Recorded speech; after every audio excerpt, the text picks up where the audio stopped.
চট্টগ্রামের সীতাকুণ্ডে এক ওয়ার্ড আওয়ামী লীগ নেতাকে বাড়ি থেকে ডেকে নিয়ে কুপিয়ে হত্যা করেছে দুর্বৃত্তরা। বেড়িবাঁধে তার ক্ষতবিক্ষত মরদেহ পাওয়া যায়। এটি পরিকল্পিত হত্যাকাণ্ড বলে দাবি স্বজনদের। এ ঘটনায় দুজনকে আটক করেছে পুলিশ।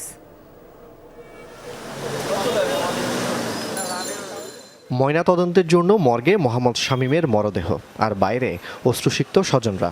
তাদের দাবি, স্ত্রীকে নিয়ে বুধবার শ্বশুরবাড়িতে বেড়াতে গিয়েছিলেন শামীম। রাতে কে বা কারা ফোন করে সীতাকুণ্ডের মুরাদপুরে গোলাবাড়িয়া তালতলা বেড়িবাঁধে নিয়ে যায়। সেখানে এলোপাতাড়ি কুপিয়ে ও পায়ের রক কেটে হত্যা করে। যিনি আমার ভাইকে মেরেছে উনি ওই এলাকার ইয়াবা ব্যবসায়ের গডফাদার। আমার ভাইয়ের সাথে ওনার সাথে একটু ভাগ বিতণ্ড হয়েছিল আজকে থেকে 15 দিন আগে।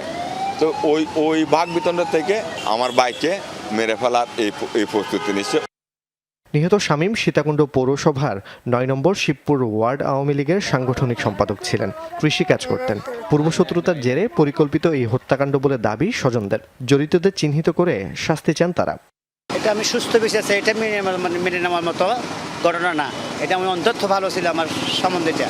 কারো মার বুকজন খালি হয় না, এরকম ধরনের কারজন না হয়, এটা সুস্থ বিচারটা চাই। এরকম একটা ভালো মানুষকে এরকম করে মারা আমরা অসম্ভব মেনে নিতে পারছি না।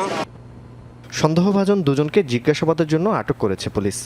আমরা দুজনকে আটক বলতে জিজ্ঞাসাবাদ নিয়ে আসছি। তারা অনেকে বলে তারা এই ঘটনার সময় ছিল। জিজ্ঞাসাবাদ অব্যাহত আছে। এর আসামিরা সাক্ষীরা আমরা তদন্ত দেখতেছি, খোঁজ খবর নিচ্ছি। আমরা আমাদের আইনগত যে ব্যবস্থা নিচ্ছি, কাজ করছি সেগুলো আমরা।